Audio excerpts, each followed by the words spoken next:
6, 5, 4, 3, 2, 1. Let's start the game.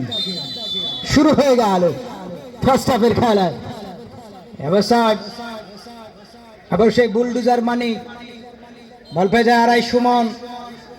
ফকিরাপুলে রয়েছে নওগাঁরে যুবরাজ সুমন, টোকাতে বাড়িয়েছেন, উদ্দেশ্য ছিল মানে চমৎকার ভাবে যোগান। অবস্থা আক্রমণ ক্রস হতে পারে, কিন্তু জার্সি নাম্বার 12 যাতে সুভাষ রাখতে পারলেন না। গত শুক্রবার সিরাজগঞ্জ কামারখন্দ উদ্বোধন করেছিলাম নকআউট ফুটবল টুর্নামেন্টের।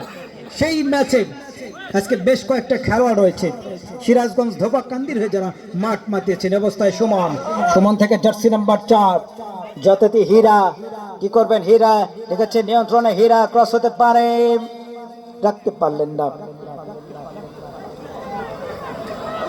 আজকে 3 নম্বর জার্সি নিয়ে খেলছেন, নাম হচ্ছে ইমন। টাঙ্গাইল এক্সপ্রেসে ইমন, যমুনা নদীর ওই পার থেকে আসছে ইমন, রাখতে পারলেন। এবারও সিড মাস্টার আলিম, কিশোর একাডেমির নিয়মিত খেলোয়াড়, বল পেয়েছে জার্সি নাম্বার 3 যথারীতি মমিন, রাখতে পারলেন না।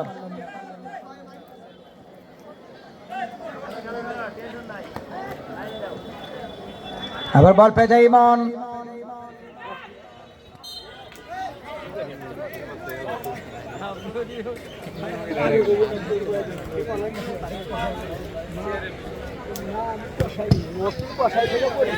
বল পেয়ে যায় অবস্থায় সুমন, ব্যাক পাস করেছেন জাফর।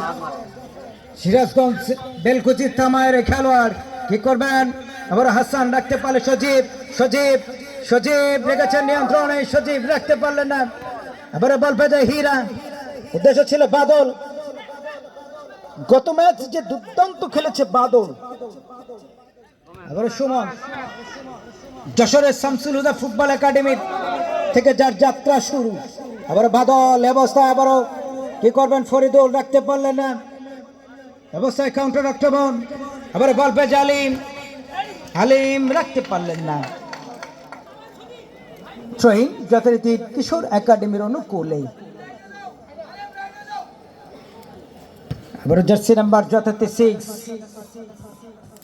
অবস্থায় বিপন, রাখতে পারলেন। আবার আলিম, কি করবেন, রাখতে পারলেন না, বল চলে পার্শ্বরেখার বাইরে।